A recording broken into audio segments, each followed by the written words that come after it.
Dear Ma, kamusta na kayo? Ako, I'm really okay. We've actually finished putting up the school. I can't believe it. When we arrived, akala namin imposibleng gawin. So this is how it is to be a Jesuit volunteer. Spending time to be in far places to help people through school, parish, and community work. Like my assignment now, teaching Aitas how to read and write so they may have a voice. Paminsan, mahirap.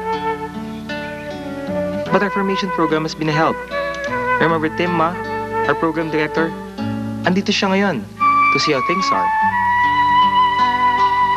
Other volunteers assigned to different places also write to give us support. And to keep us going, Ma, we pray. I remember how worried you were when I chose this work after college. Pero okay talaga ako rito. The Aitas have taught me a lot. I realize now that what matters in life is helping others.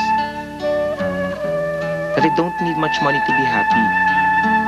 I miss you, Ma.